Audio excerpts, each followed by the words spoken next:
In the early morning hours of November 1941, Admiral Isoroku Yamamoto sat across from Prime Minister Fumimaro Konoe in a private meeting room in Tokyo. The Prime Minister had requested this confidential discussion to hear directly from the man who would lead Japan's fleet into war. What Konoe heard that day would haunt him for years. Yamamoto looked the Prime Minister directly in the eyes and said something that would prove to be one of the most accurate predictions in military history. He told Konoe that if war came, he could guarantee to put up a tough fight for the first 6 months. But he had absolutely no confidence about what would happen if it went on for 2 or 3 years. He urged the Prime Minister to make every effort to avoid war with America. But his warnings would go unheeded. The man who would plan the attack on Pearl Harbor was also its most vocal opponent, and his prediction would come true almost to the month. This is the tragic story of the admiral who knew Japan would lose the war before it even began. Before we dive into this incredible story, please hit that like button, drop a comment below, and subscribe to the channel. Your support helps us bring you more fascinating stories from World War II history. Isoroku Yamamoto was born in 1884 to a former low-class samurai family in Nagaoka, Japan. His birth name was Isoroku Takano, and he grew up in an era when Japan was transforming itself from a feudal society into a modern industrial power. The young Isoroku showed exceptional intelligence and determination from an early age. At 16 years old, he passed the intensely competitive entrance examinations for the Imperial Japanese Naval Academy at Etajima. The academy was known for its brutal physical training and rigorous academic standards, designed to forge the finest naval officers in the world.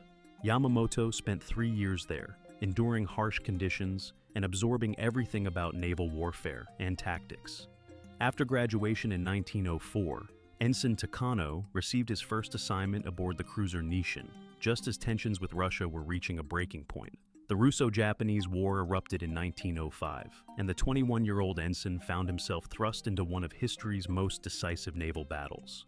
On May 27, 1905, Admiral Heihachiyo Togo led the Japanese fleet against the Russian Baltic Fleet at the Battle of Tsushima Strait. The Nishin was assigned to cover Togo's flagship, placing young Takano right in the thick of the action. As the Japanese shells began flying overhead, Takano discovered something crucial about himself. He was not afraid. The fear that paralyzed other men seemed absent in him, but fear was not the only thing absent that day. During the fierce exchange of fire, a Russian shell struck the Nishin with devastating force. The explosion knocked Ensign Takano unconscious. When he awoke, he was in the ship's medical bay, covered in blood. He had lost 2 fingers on his left hand. Shrapnel had torn a chunk from his thigh. He spent 2 months in hospital, staring at his mutilated hand, processing what had happened. Some men would have been destroyed by such an injury. Takano was promoted. The Battle of Tsushima was a crushing Japanese victory. Admiral Togo had destroyed the Russian fleet using surprise, superior tactics, and decisive action. The young wounded officer absorbed these lessons deeply. He saw firsthand how a smaller force could defeat a much larger one through careful planning and bold execution. But he also learned something else, something that would shape his entire strategic thinking. He learned from watching Togo that timing was everything. Strike at the right moment, and you could change history. Strike at the wrong moment, or fight a prolonged war of attrition, and even the finest tactics would not save you. After his recovery and promotion, Ensign Takano returned to duty and eventually attended the Naval Staff College, graduating in 1916. That same year, he was adopted by the Yamamoto family, a higher-class samurai family with noble connections, and took their name. Now Lieutenant Commander Yamamoto, he was being groomed for the highest levels of naval command. But his education was far from complete. In 1999, the Japanese Navy made a decision that would have enormous consequences for the Pacific War 2 decades later. They sent Lieutenant Commander Yamamoto to Harvard University in the United States to study English and learn about American society. For 2 years, from 1919 to 1921, Yamamoto lived in America during the boom years after World War I. But he did not just study in classrooms. He traveled extensively across the United States, sometimes hitchhiking, observing everything. He visited the oil fields of Texas and California. He toured the automobile factories in Detroit. He walked through the steel mills of Pittsburgh. he studied the industrial heartland of Ohio and Pennsylvania. What he saw during these travels profoundly shaped his understanding of war. America was not just wealthy. It was powerful in a way that Japan could never match. The sheer scale of American industrial production staggered him. Single factories in Detroit produced more vehicles in a month than Japan's entire automotive industry produced in a year. Oil wells in Texas pumped more petroleum in a week than Japan's domestic production managed in a year. The steel mills, the assembly lines, the vast rail networks, the endless fields of wheat and corn. America was a sleeping industrial giant, and Yamamoto understood that if this giant ever fully awoke and directed its industry toward war, no nation on earth could stand against it. At Harvard, Yamamoto also developed a reputation as an intense competitor. His classmates introduced him to poker, and he became obsessed with the game. He would stay up all night playing hand after hand, studying his opponents, calculating odds, perfecting his ability to read people and situations. He won consistently, but unlike many gamblers, Yamamoto did not spend his winnings on luxury. Instead, he used the money to fund his travels across America, gathering intelligence on the nation's capacity and character. Years later, as a naval attaché at the Japanese embassy in Washington, he continued playing poker with American military officers, and his contempt for some of his opponents grew. He found that he could outthink them at the card table, and this fed a dangerous assumption that he could outthink them in war as well.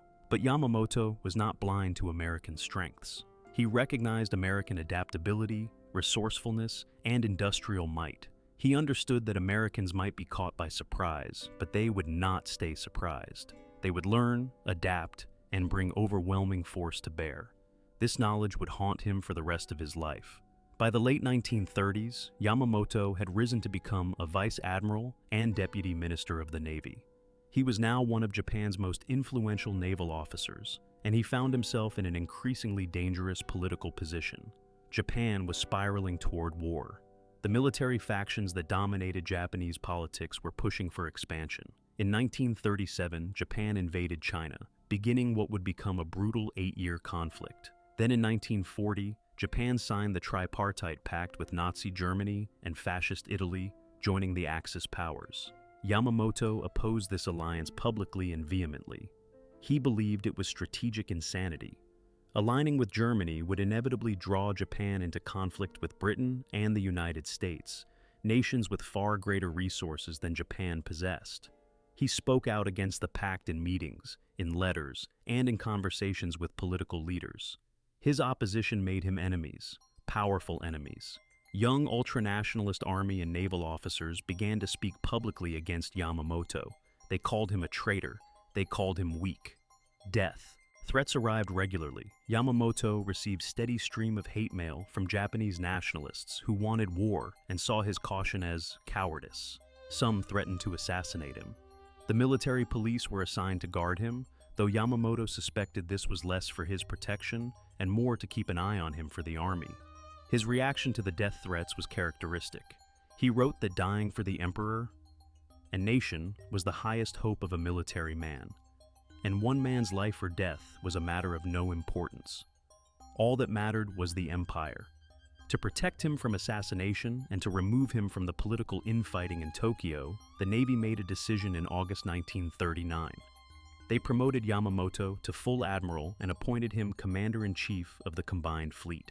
It was a brilliant move. Out at sea with the fleet, Yamamoto was much harder to kill. He had the loyalty of his officers and men, who respected him deeply, and he still held immense influence over naval strategy. But now he was being pushed toward a war he desperately wanted to avoid. Throughout 1940 and early 1941, Yamamoto continued to argue against conflict with the United States. In meetings with Prime Minister Konoe, in conversations with naval staff officers, in letters to political contacts, he repeatedly warned that war with America was unwinnable. His arguments were based on cold mathematics. He had studied at Harvard, he had traveled America, he had seen the oil fields and factories. He knew the numbers. Japan produced about 2.7 million barrels of oil domestically per year. This was about 0.1% of world production. Meanwhile, the United States produced more than 60% of the world's oil. Japan's entire steel production in a year was less than what a few American steel mills could produce in that same period. Japan had a population of about 73 million. America had 132 million. Japan's economy, though modern, was a fraction of America's size. But the most critical disparity was in industrial capacity. America could build ships, aircraft, tanks, and weapons at a rate that Japan simply could not match. Yamamoto knew these figures intimately, and he knew what they meant. In a short war, Japan might achieve early victories through surprise and superior training. But in a prolonged conflict, America would inevitably overwhelm Japan through sheer industrial output. It was not a question of courage or skill. It was a question of mathematics. Steel, oil, and factory capacity would decide the war's outcome, and Japan had already lost that equation before a single shot was fired. Yamamoto spelled this out clearly in private meetings. He told government officials that should hostilities break out between Japan and the United States, it would not be enough to capture Guam and the Philippines, nor even Hawaii and San Francisco. To make victory certain, Japanese troops would have to march into Washington and dictate the terms of peace in the White House. He asked if Japan's politicians had confidence in achieving such an outcome and were prepared to make the necessary sacrifices. This was not boasting, it was a warning. Yamamoto was explaining that victory against America required total conquest of the United States, which was impossible. His words were later taken out of context by both Japanese and American propaganda and presented as arrogant threats. But in their original context, they were a plea for caution. He was telling Japan's leaders that they were walking into a war they could not win. His most famous prediction came in that meeting with Prime Minister Konoe in 1940, though the exact timing is debated by historians. Yamamoto told Konoe that if ordered to fight, he could run wild for 6 months, perhaps a year, winning victory upon victory. But if the war continued after that, he had no expectation of success. This prediction would prove to be almost supernaturally accurate. Pearl Harbor would be attacked on December 7, 1941. The Battle of Midway, the turning point of the Pacific War, would occur almost exactly 6 months later on June 4 to 7, 1942. After Midway, Japan would never again win a major naval battle. Yamamoto's 6-month timeline was not guesswork. It was based on careful analysis of fuel reserves, industrial capacity, and strategic position. But his warnings fell on deaf ears. By mid-1941, the situation had become critical. The United States had been imposing increasingly severe economic sanctions on Japan in response to Japanese aggression in China and Southeast Asia. In 1940, President Roosevelt restricted exports of aviation fuel and scrap metal to Japan. Then, in July 1941, Japan moved into southern French Indochina with the acquiescence of the Vichy French government. This brought Japanese forces within striking range of British Malaya, the Dutch East Indies, and the American Philippines. It was a clear signal that Japan was preparing for a major offensive in Southeast Asia. President Roosevelt responded with the most severe economic measure yet. On July 26, 1941, he froze all Japanese assets in the United States. Britain and the Dutch East Indies immediately followed suit. The result was devastating for Japan. The Japanese lost access to 75% of their overseas trade and 88% of their imported oil. Suddenly, Japan's oil reserves were only sufficient for about 2 years at peacetime consumption rates, or less than a year if Japan went to war and fuel consumption increased dramatically. The Imperial Japanese Navy headquarters informed Emperor Hirohito that their reserve bunker oil would be exhausted within 2 years if a new source was not found. The clock was now ticking. Japan faced an impossible choice. They could withdraw from China and Indochina, accept American demands, and have the embargo lifted. This would mean abandoning years of territorial gains and suffering a catastrophic loss of face. It would essentially mean admitting that the entire China campaign had been a mistake, or Japan could seize the oil-rich Dutch East Indies by force, securing the resources needed to continue the war. But this would inevitably mean war with Britain, the Netherlands, and almost certainly the United States. There was no middle path. Every day that passed, Japan's oil tanks drained a little lower. The military and political leadership in Tokyo debated frantically through the summer and fall of 1941. Prime Minister Kono favored continuing negotiations. He hoped to find some diplomatic solution that would allow Japan to save face while avoiding war with America. But the military factions, led by War Minister General Hideki Tojo and Chief of the Naval General Staff Admiral Osami Nagano, argued that negotiations were futile. Nagano rejected Yamamoto's concerns about American industrial power. He claimed that Japan's superior fighting spirit and tactical skill would overcome any material disadvantage. Tojo feared that giving in to American demands would reverse all of Japan's gains in China and destroy morale in the military. Both men believed that war was inevitable and that it was better to strike first, while Japan still had the initiative and oil reserves to fight. As the arguments raged in Tokyo, Yamamoto found himself in an impossible position. He remained convinced that war with America was a catastrophic mistake, but he was also a loyal officer of the Imperial Navy and a subject of the Emperor. If his nation decided on war, it was his duty to fight that war to the best of his ability. And if Japan was going to fight America, Yamamoto believed there was only one possible strategy that might work. Strike first. Strike hard. Strike before America was ready. Destroy the American Pacific Fleet in a single devastating blow. Give Japan 6 months to a year to seize the resource-rich territories of Southeast Asia, while America reeled from the initial shock. Then hope, somehow, that America would negotiate a peace settlement rather than commit to a long war. Yamamoto knew this strategy was a desperate gamble.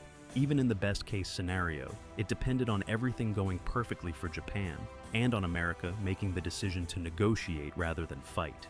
But it was the only strategy that gave Japan any chance at all. A defensive war, waiting for America to attack, would allow the Americans to build up overwhelming force before striking. An offensive war, without destroying the American fleet first, would leave Japan's supply lines exposed to American carriers and battleships. Only a preemptive strike against Pearl Harbor, the main American naval base in the Pacific, offered any hope of buying Japan the time it needed. So, Admiral Yamamoto, the man who opposed the war more strongly than almost any other senior officer, became the architect of the attack that would start it. Throughout early 1941, he worked with a small team of staff officers to develop the operational plan for attacking Pearl Harbor. The plan was based on the precedent set by Admiral Togo at Tsushima, the battle where Yamamoto had lost his fingers 36 years earlier. Surprise, concentration of force, and decisive action. The plan called for 6 aircraft carriers to launch a massive airstrike against the American battleships anchored in Pearl Harbor. If successful, it would cripple America's ability to project power in the Pacific for months, perhaps a year. During that time, Japan would seize the Philippines, Malaya, Singapore, the Dutch East Indies, and other territories rich in oil, rubber, and strategic resources. Then Japan would establish a defensive perimeter and hope the Americans would decide the cost of reconquering these territories was too high. The plan was brilliant in its conception, but Yamamoto never believed it would actually achieve its ultimate goal of forcing America to negotiate peace. He knew the Americans too well. He knew that the attack would not break American will. Instead, it would enrage them. The Naval High Command initially resisted Yamamoto's Pearl Harbor plan. Many senior officers thought it was too risky. The American base was 3,500 miles from Japan. Maintaining surprise over such a distance seemed impossible. If the attack failed, Japan's valuable carriers could be lost before the war even properly began. But Yamamoto insisted. He told the naval staff that if they rejected his plan, he would resign. This was not an idle threat. Yamamoto was immensely popular with the fleet. He commanded absolute respect from his officers and men. Losing him would be a devastating blow to morale. Eventually, the Naval High Command agreed. Meanwhile, the political situation continued to deteriorate. Prime Minister Konoe, unable to find a diplomatic solution and unwilling to lead Japan into war, resigned in October 1941. He was replaced by General Hideki Tojo, the hardline war minister. Tojo had been one of Yamamoto's strongest opponents. Many observers thought Yamamoto's career was over. Some expected him to be reassigned to a ceremonial post with no real power. But Yamamoto's popularity in the fleet and his close relations with the imperial family protected him. Tojo, despite his personal opposition to Yamamoto, recognized that the admiral was essential to any war plan in the Pacific. Yamamoto remained as commander-in-chief of the combined fleet. In November 1941, Emperor Hirohito held final meetings with his military and political leaders. On November 5th, the emperor approved the operations plan for war against the Western powers. The decision was made. Unless last-minute negotiations succeeded, Japan would go to war in early December. The decision was not made lightly. There was significant opposition even at this late stage. Prince Takamatsu, the emperor's brother, feared that the navy would crumble after 2 years of war. The Lord Keeper of the Privy Seal, a close advisor to Hirohito, was reluctant and advised the emperor to be absolutely certain that attacking Hawaii was Japan's best course of action. But the momentum toward war was now unstoppable. American demands in the negotiations included complete Japanese withdrawal from China and Indochina. These terms were politically impossible for Japan's military government to accept. On November 26, 1941, U.S. Secretary of State Cordell Hull delivered what became known as the Hull Note to Japanese ambassadors in Washington. The note demanded that Japan withdraw all military, naval, air, and police forces from China and French Indochina in exchange for lifting the oil embargo. General Tojo deliberately misrepresented the Hull Note to the Japanese cabinet. He called it an ultimatum to Japan, though the document was marked as tentative and had no deadline. He claimed the Americans demanded withdrawal from all of China, including Manchuria, though the note's language was more ambiguous. Tojo used this misrepresentation to argue that negotiations had failed and that America's demands made war unavoidable. The truth was more complex, but the truth no longer mattered. On December 1, 1941, a final imperial conference sanctioned war against the United States, Britain, and the Netherlands. By this time, the attack force was already at sea. 6 aircraft carriers, Akagi, Kaga, Soryu, Hiryu, Shokaku, and Zuikaku, along with supporting battleships, cruisers, destroyers, and submarines, had departed from Hitokapu Bay in the Kuril Islands on November 26th. The task force maintained strict radio silence as it crossed the North Pacific. Admiral Chuichi Nagumo commanded the carrier strike force. Yamamoto remained at the Naval District headquarters in Japan, waiting for news. On the night of December 6, 1941, Yamamoto dined alone in his quarters. His staff officers were celebrating in the wardroom, excited about the coming operation. But Yamamoto did not join them. According to accounts from those who saw him, he appeared sunk in apparent depression.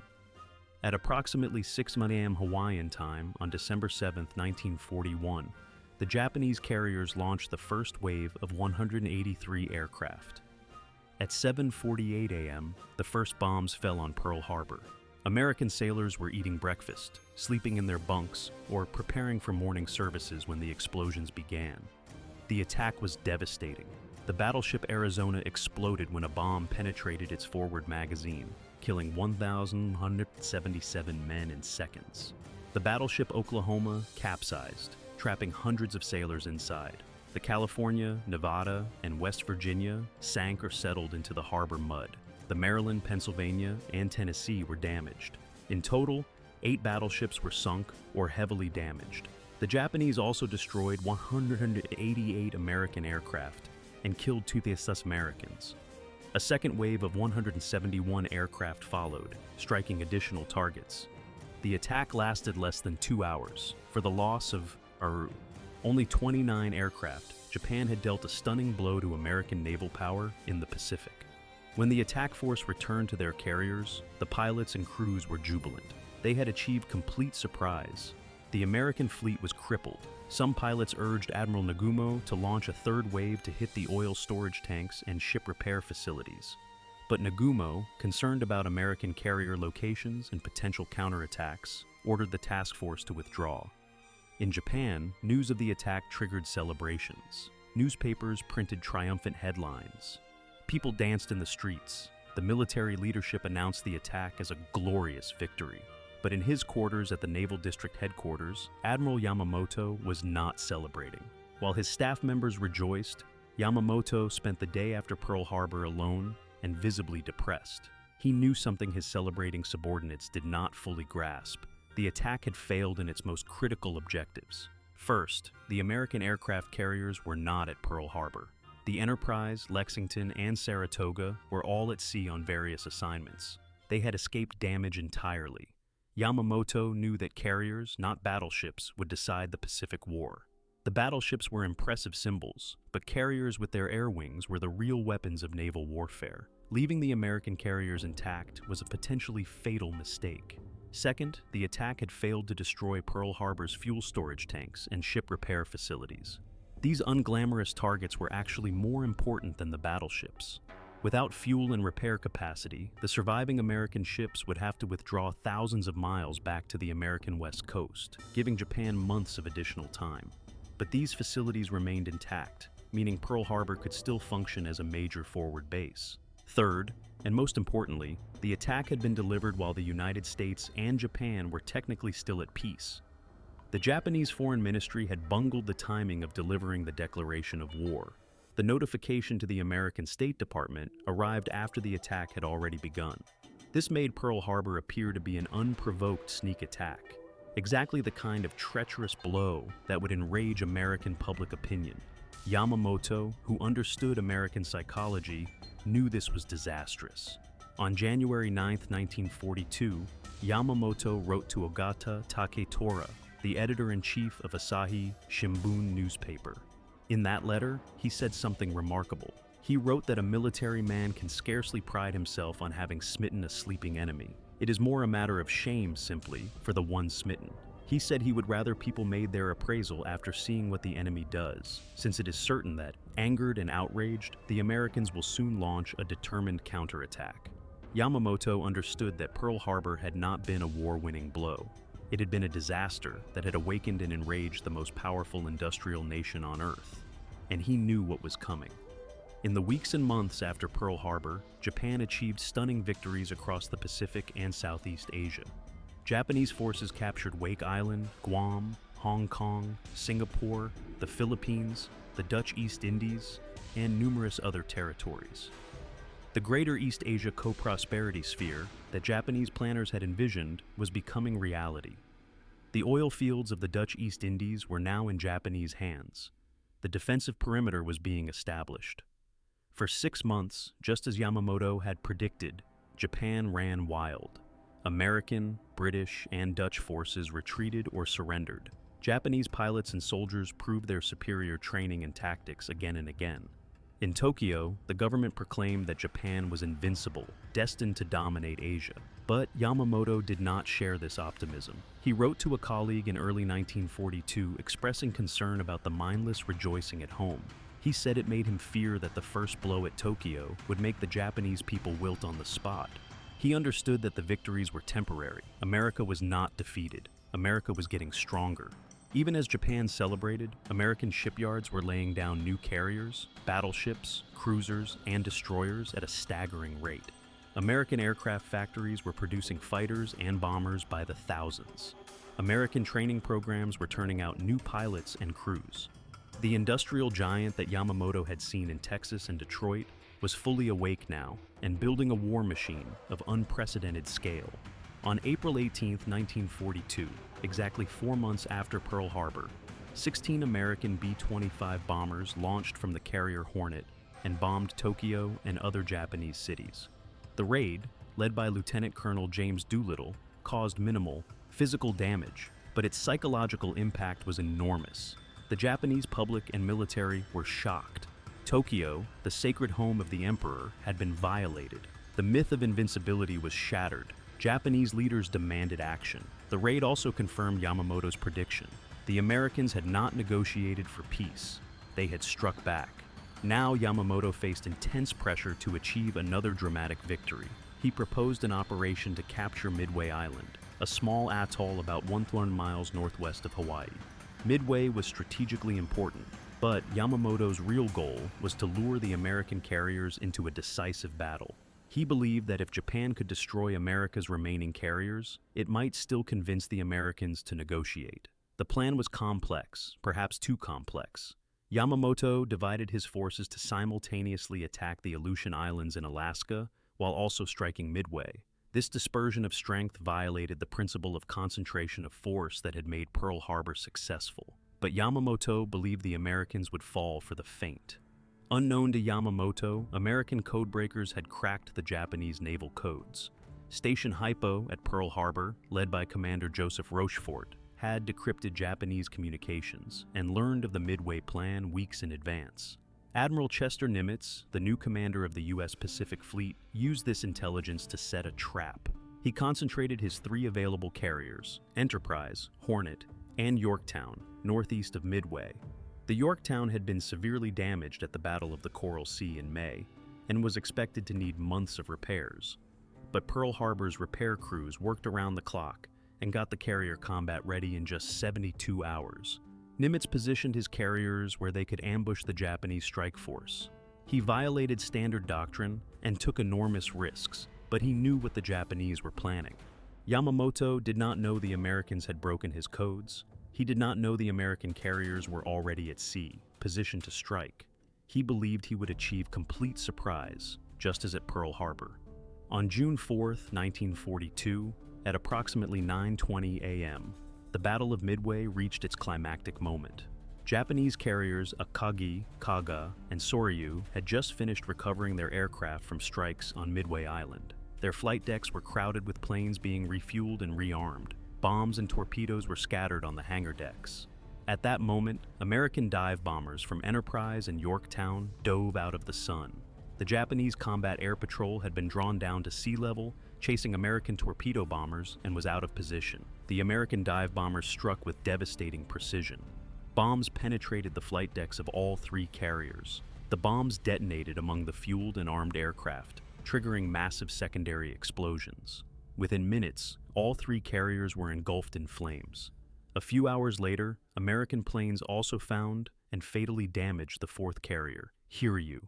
By the end of June 4th, 4 of Japan's 6 large fleet carriers, the same carriers that had struck Pearl Harbor 6 months earlier, were sinking. The battle continued for several more days, but the outcome was decided in those few minutes on the morning of June 4th. Japan had lost 4 irreplaceable carriers and most of their highly trained pilots and aircrew. The strategic initiative in the Pacific had shifted permanently to the United States. The battle ended on June 7, 1942, exactly 6 months to the day after Pearl Harbor. Yamamoto's prediction had come true with eerie precision. For 6 months, Japan had won victory upon victory. Now, just as he had warned, the tide had turned. Yamamoto was devastated by the defeat at Midway. On June 5th, as it became clear that the battle was lost, he gave the order that would haunt him for the rest of his life. He ordered the scuttling of his former flagship, the carrier Akagi. He radioed, "I was once the captain of Akagi, and it is with heartfelt regret that I must now order that she be sunk." The defeat at Midway was not just a tactical setback. It was the death knell of Japan's offensive capability. The 4 carriers lost at Midway represented years of construction and training that Japan could not quickly replace. More importantly, the pilots and aircrew who died with those ships represented a generation of naval aviation expertise that was irreplaceable. Japanese naval aviation training programs could not produce replacement pilots of the same quality fast enough. Meanwhile, American production was accelerating. By late 1942, new American carriers were joining the fleet. The Essex-class carriers, larger and more powerful than anything Japan could build, were rolling off the assembly lines. Aircraft production was exceeding Japanese output by a factor of 4 to 1, then 6 to 1, then more. The mathematics that Yamamoto had warned about before the war were now playing out exactly as he had predicted. After Midway, the strategic situation became a slow-moving catastrophe for Japan. In August 1942, American Marines landed on Guadalcanal in the Solomon Islands, beginning a brutal campaign that lasted until February 1943. Yamamoto committed substantial naval and air resources to defending the Solomon Islands, but American forces gradually gained the upper hand. Japanese aircraft losses in the Solomons campaign were staggering. Experienced pilots were being killed faster than training programs could replace them. By early 1943, the quality of Japanese naval aviation had declined noticeably. Meanwhile, American forces were growing stronger. New ships, new aircraft, and freshly trained crews were arriving in the Pacific in ever-increasing numbers. The American submarine campaign against Japanese shipping was beginning to strangle Japan's economy. Oil tankers bringing crude from the Dutch East Indies were being sunk. Supply ships were being torpedoed. The resource-rich territories Japan had conquered were becoming increasingly difficult to defend and exploit. Yamamoto could see the writing on the wall. Everything he had predicted was coming to pass. Japan was being slowly overwhelmed by American industrial power. There was no decisive battle that could reverse the tide. There was no negotiated peace on the horizon. Japan was locked in a war of attrition it could not win. In April 1943, Yamamoto decided to make an inspection tour of Japanese bases in the Solomon Islands. The tour was intended to boost morale among the frontline units. The troops had been fighting hard and achieving inflated kill claims that Yamamoto did not believe. He wanted to see the situation firsthand and personally commend the men for their efforts. On April 14, 1943, Yamamoto's headquarters sent out a detailed radio message outlining his itinerary. The message was encoded using the Japanese JN-25 naval cipher. It specified that on April 18th, Yamamoto would depart Rabaul at 6:00 a.m., fly to Balale Island near Bougainville, and arrive at 8:09 a.m. The admiral was known for his punctuality. He would be on time. What the Japanese did not know was that American cryptographers at Station Hypo and other listening posts had broken the JN-25 code. The intercept was decoded within hours. American intelligence now knew exactly where Admiral Yamamoto would be and when. The information went up the chain of command. Admiral Nimttz consulted with his staff. Secretary of the Navy, Frank Knox, informed President Roosevelt the decision was made at the highest levels. Kill Yamamoto. The order was sent to Admiral Mark Mitcher, commander of air operations in the Solomons. Squadron 339 must at all costs reach and destroy. President attaches extreme importance to mission. The mission presented enormous challenges. Yamamoto would be flying from Rabaul to Balale Island, a distance that put him barely within range of American fighters based at Henderson Field on Guadalcanal. The round trip would be approximately 1,000 miles, requiring fighters with extended range. Navy F-4F Wildcats and Marine F-4U Corsairs did not have sufficient range. The only aircraft that could make the trip were the Army Air Force's P-38 Lightning twin-engine fighters. 18 P-38s from the 339th Fighter Squadron were selected for the mission. Special drop tanks were installed to extend their range. Major John Mitchell was chosen to lead the attack. Mitchell and his staff spent hours calculating the flight path. To avoid detection, they would fly at extremely low altitude, just 50 feet above the waves, all the way to Bougainville. They would maintain strict radio silence. They would use dead reckoning navigation over open ocean for over 400 miles. The timing had to be perfect. If they arrived too early or too late, they would miss Yamamoto. If they were detected, Japanese fighters from Kahili Airfield on Bougainville would swarm them. The mission was effectively a long-range assassination. Some officers questioned whether it was appropriate to target an enemy commander in this way. Others argued it was legitimate military action. Yamamoto was not just a symbol. He was an active military commander directing combat operations. Killing him would disrupt Japanese command and potentially save American lives. On April 18, 1943, exactly 1 year after the Doolittle raid on Tokyo, the P-38s took off from Henderson Field at 7:25 a.m. 16 fighters made the flight, with 2 spares that turned back due to mechanical issues. For over 2 hours, the pilots flew in complete silence just above the waves. The heat was oppressive in the cockpits. Some pilots counted sharks in the water below. Others fought to stay alert and focused. Major Mitchell navigated by compass, airspeed, and watch, calculating their position and adjusting course based on time and estimated wind drift. At 9:34 a.m., the P-38s arrived at the interception point 1 minute ahead of schedule, and there, descending through a light haze, were 2 Japanese G-4M Betty bombers escorted by 6-0 fighters. Yamamoto was on board one of the Bettys. Vice Admiral Matome Ugaki, his chief of staff, was in the other. The P-38s jettisoned their drop tanks and went to full combat power. Captain Thomas Lanfear and Lieutenant Rex Barber, leading the killer flight, turned to attack the bombers. The Japanese escort fighters dropped their tanks and dove to intercept. In the furious fight that followed, both Betty bombers were shot down. For decades afterward, there would be dispute about which pilot actually shot down Yamamoto's plane. Both Lanfear and Barber claimed credit. The evidence now suggests it was primarily Barber who made the kill. though both pilots engaged targets. Yamamoto's Betty was hit by machine gun fire. The bomber rolled left and dove toward the jungle. It crashed into the jungle on Bougainville Island. The next day, a Japanese search party found the wreckage. They found Admiral Yamamoto's body still strapped in his seat, thrown from the aircraft but still upright. His white-gloved hand clutched his samurai sword. 2 bullets had struck him, one in the back of the left shoulder and one in the lower left jaw. The autopsy determined he had been killed by gunfire, not by the crash. He had died almost instantly. The Japanese military withheld news of Yamamoto's death for over a month. On May 21, 1943, Tokyo finally announced that Admiral Yamamoto had been killed in combat. The announcement shocked the Japanese public. Yamamoto had been a national hero, the architect of Pearl Harbor, the symbol of Japanese naval power. His death was a severe blow to morale. Yamamoto's ashes were returned to Japan with elaborate ceremony. He was given a state funeral. He was posthumously promoted to Marshal Admiral and awarded the Supreme Order of the Chrysanthemum, Japan's highest honor. A portion of his ashes was buried at Tama Cemetery in Tokyo. Another portion was buried at his family home in Nagaoka. In the United States, the successful mission was celebrated, though the details remain classified to protect the fact that American codebreakers had broken Japanese naval ciphers.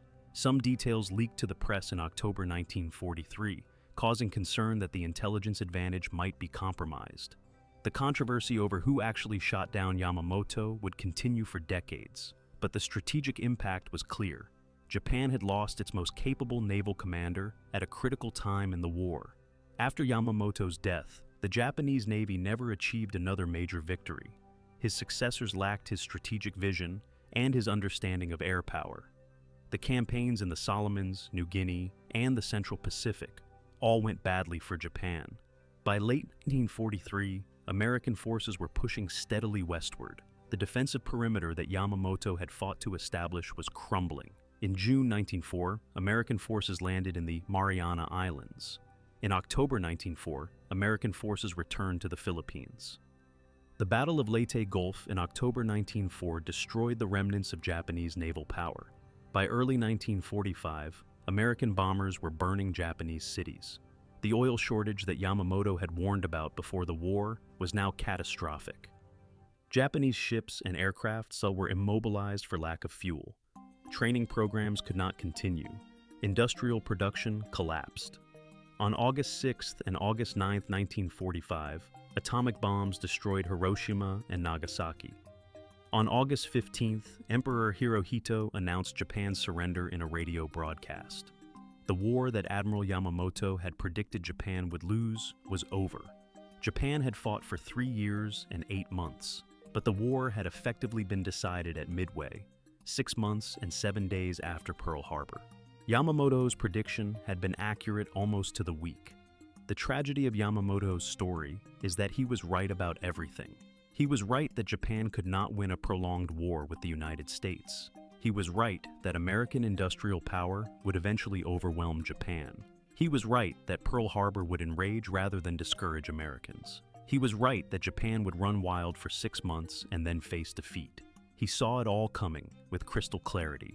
And yet he was powerless to stop it. He warned the politicians. He explained the mathematics. He spelled out what would happen. They ignored him. Then they ordered him to fight the war anyway. And being a loyal officer, he did his duty. He planned Pearl Harbor. He directed the early offensives. He tried to win the unwinnable war. And he died knowing his predictions had been correct. Looking back at the Pacific War from our vantage point more than 80 years later, Yamamoto stands as a complex and tragic figure. To the Americans who lived through the war, he was the villain who planned Pearl Harbor, the treacherous enemy who attacked without warning. American propaganda portrayed him as an arrogant warmonger who boasted he would dictate peace terms in the White House. But the reality was far more nuanced. Yamamoto was not a warmonger. He opposed the war. He predicted defeat. He warned repeatedly that conflict with America would be catastrophic for Japan. But when war came, he did his duty as he understood it. He tried to give his country the best possible chance, even though he knew it was ultimately hopeless. His greatest success, Pearl Harbor, was also his greatest failure. The attack achieved tactical surprise but strategic disaster. It destroyed battleships but missed carriers. It awakened American anger and resolve. It set in motion exactly the chain of events Yamamoto had predicted would lead to Japan's defeat. Some historians argue Yamamoto should have refused his orders. He should have resigned rather than plan an attack he believed would lead to his country's destruction. Others argue he had no real choice. In the hierarchical, duty-bound culture of Imperial Japan, resigning in protest would have achieved nothing except his replacement by someone less capable. Either way, the war would have happened. At least with Yamamoto in command, the Japanese Navy fought with some strategic competence in the early stages. The question of Yamamoto's responsibility for Pearl Harbor remains debated. He planned the attack. He advocated for it when others had doubts. He made it happen. But he also opposed the war that made the attack necessary. He warned against the policies that made war inevitable. If there is blame to be assigned, it must be shared among many leaders. The ultranationalist army officers who pushed for expansion, the politicians who could not or would not resist military pressure, the diplomats who failed to find peaceful solutions, the emperor who approved the war plans. Yamamoto was one piece in a much larger tragedy. What is clear is that Yamamoto understood the modern industrial world better than most of his peers.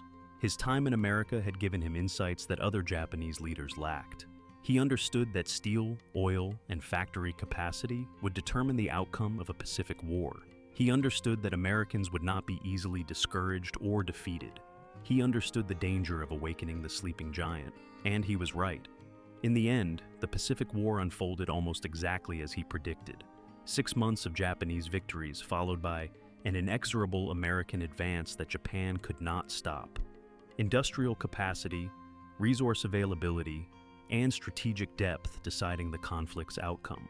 American determination and adaptability overcoming initial tactical setbacks. It was all there in Yamamoto's warnings before the war began. The admirals and generals who ignored him learned the truth too late. By the time they realized Yamamoto had been right, Japan was already losing. The oil was running out. The carriers were sunk. The trained pilots were dead. The American tide was rising, and there was nothing anyone could do to turn it back. Admiral Isoroku Yamamoto died on April 18, 1943, knowing his country was doomed. He died with his hand on his sword, maintaining dignity to the end. He died as a warrior, even though he had opposed the war. He died having done his duty, even though that duty required him to fight a war he knew was unwinnable. History remembers him as the architect of Pearl Harbor, the mastermind of Japan's most infamous attack. But history should also remember him as the man who warned Japan not to start the war, the man who predicted defeat, the man who was right about everything and powerless to change anything. His story is a reminder that even brilliant individuals cannot always prevent national catastrophes, that political momentum and cultural forces can override reason and careful analysis. That being right is not the same as being able to change outcomes. Yamamoto saw the future with remarkable clarity. He told everyone who would listen what would happen. They went to war anyway, and everything he predicted came true. 6 months of victories, then defeat. Just as he said, the admiral who opposed Pearl Harbor but planned it anyway. The prophet who predicted his nation's defeat and died watching it unfold. That was Admiral Isoroku Yamamoto, the man who warned Japan they would lose the war. And they did. If you enjoyed this deep dive into one of World War II's most fascinating and tragic figures, please hit that like button and subscribe to see more content like this. Drop a comment below telling us what you think about Yamamoto's story. Should he have refused to plan Pearl Harbor? Could he have done anything differently? Let us know your thoughts. And check out our other videos about the Pacific War for more incredible stories from this pivotal conflict. Thanks for watching.